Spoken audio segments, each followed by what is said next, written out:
Kita akan menuju kedalaman kegelapan dan mengungkap misteri yang tersembunyi di balik tirai dunia nyata bersama Kereta Malam.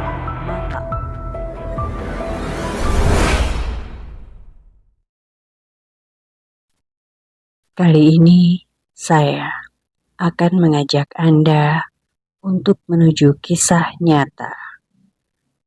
Mudik bersama teman yang ternyata sudah meninggal. Kisah ini bersumber dari Bri Story.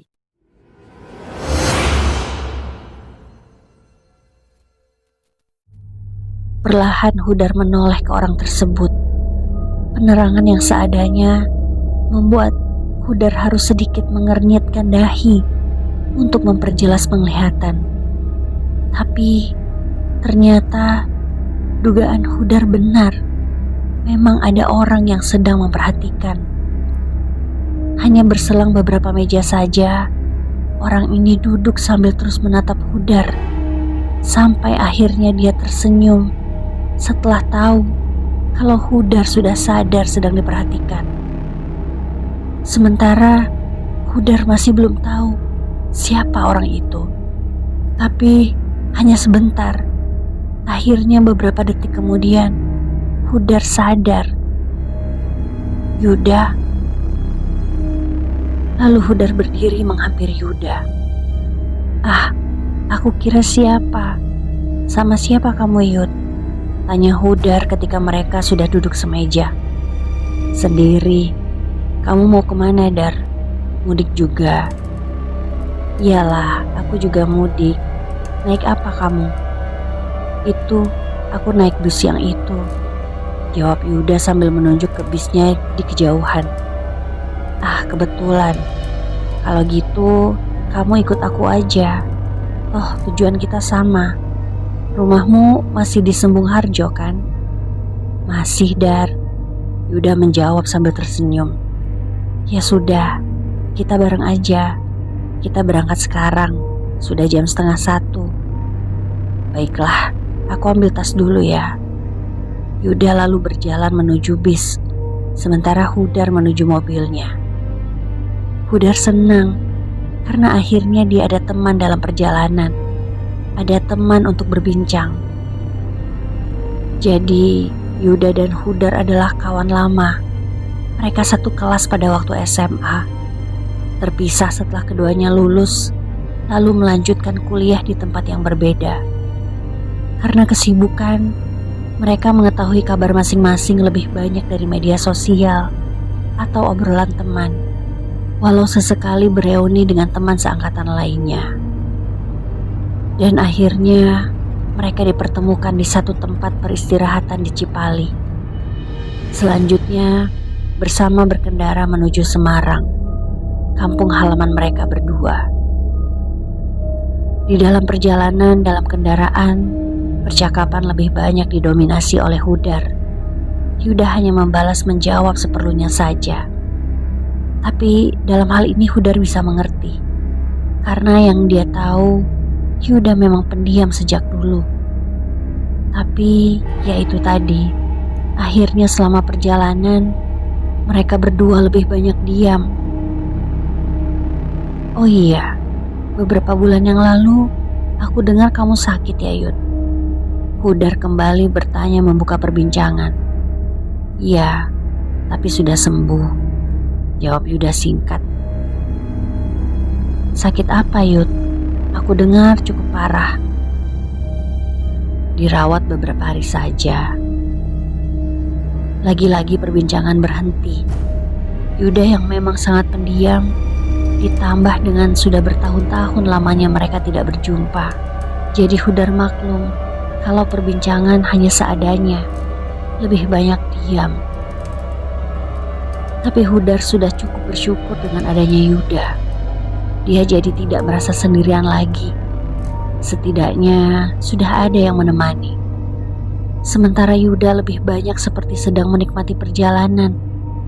Ia lebih sering menatap keluar jendela, memperhatikan pemandangan dalam diam. Oh, ada sedikit yang mengganggu Hudar. Ia tidak tahan dengan wangi parfum yang Yuda gunakan. Menurutnya, wangi parfum Yuda tidak lazim. Harumnya menyengat aneh. Singkat cerita, akhirnya kendaraan memasuki wilayah Semarang. Aku antar ke rumahmu ya Yud. Masih di tempat yang dulu kan? Tanya Hudar. Ya Dar, masih. Ya sudah, kamu kasih tahu jalannya ya. Aku sudah agak lupa. Ya, jawab Yuda pendek. Seingat Hudar, rumah Yuda tidak terlalu jauh dari rumahnya. Jaraknya kira-kira hanya 15 menit. Rumah mereka sama-sama agak jauh di pusat kota. Sudah hampir 2 jam, Hudar terus ikuti petunjuk yang Yuda beri menuju rumahnya.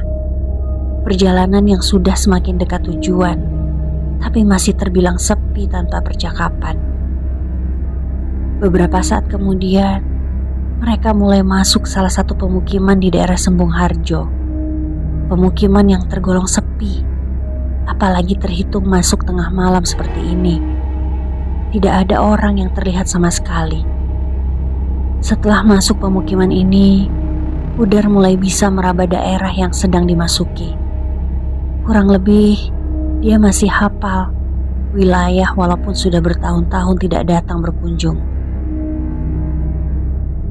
Setelah sudah melewati beberapa belokan, akhirnya mereka sampai di satu jalan yang Hudar yakin kalau itu adalah jalan kecil tempat di mana rumah Yuda berada. Itu rumahku yang berpagar besi, Dar, ucap Yuda kemudian. Benar tebakan Hudar.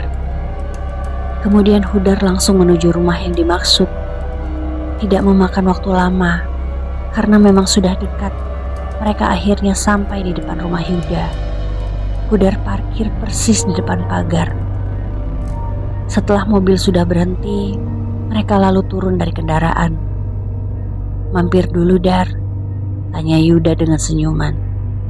Enggak lah Yud, sudah malam. Besok-besok aja aku main ke sini. Hudar bilang begitu. Ya sudah, terima kasih ya Dar. Aku masuk dulu ya. Kemudian Yuda masuk ke dalam rumahnya melalui pintu samping. Padahal Hudar belum beranjak pergi. Masuk ke dalam kendaraannya pun belum. Agak bingung. Sebelum pergi, Hudar sejenak memperhatikan rumah Yuda. Rumah besar bertingkat dalam keadaan gelap. Hanya lampu teras saja yang menyala. Dia merasa ada yang aneh, tapi tidak tahu apa. Beberapa belas detik kemudian, Hudar memutuskan untuk pergi dari situ dan pulang ke rumahnya. Tapi ketika baru saja beberapa langkah menuju mobil, tiba-tiba lampu ruang tamu rumah Yuda menyala. Lalu ada seseorang yang mengintip dari balik tirai. Melihat itu, Hudar tersenyum ke arah orang itu. Setelahnya, ada yang membuka pintu depan. Seorang bapak muncul dari dalam rumah. Cari siapa ya? Tanya bapak itu. Maaf, saya Hudar Pak, teman SMA-nya Yuda, jawab Hudar sambil tersenyum. Oh begitu. Ada perlu apa ya malam-malam? Tanya bapak itu heran. Saya baru aja mengantar Yuda Pak. Baru saja dia masuk ke dalam rumah, jawab Hudar. Oh begitu. Kalau gitu ayo masuk dulu. Saya bapaknya Yuda. Ternyata beliau adalah bapaknya Yuda. Sambil tersenyum, dia membuka gembok pagar rumahnya. Setelah pagar terbuka, Hudar yang masih agak kebingungan dipersilakan masuk.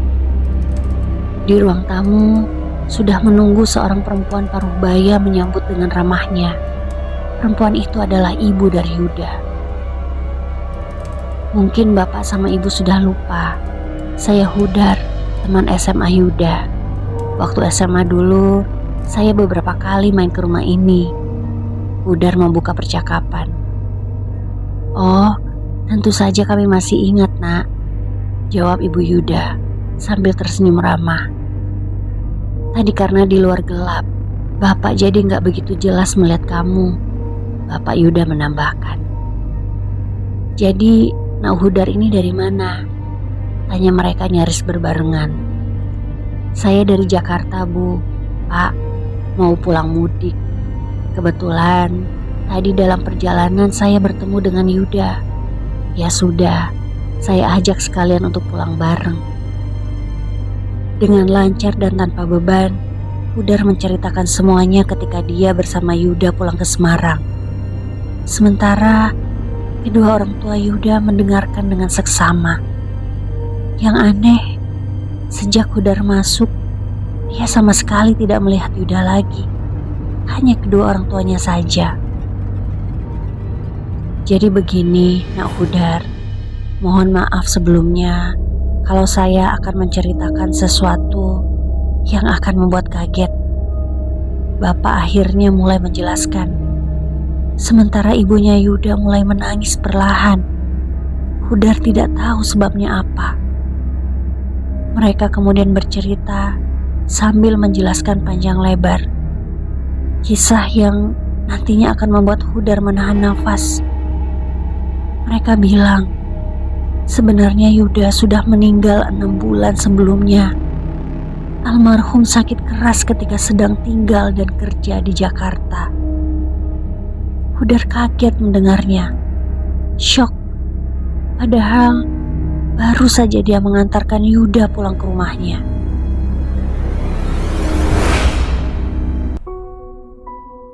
Ikuti terus perjalanan kereta malam.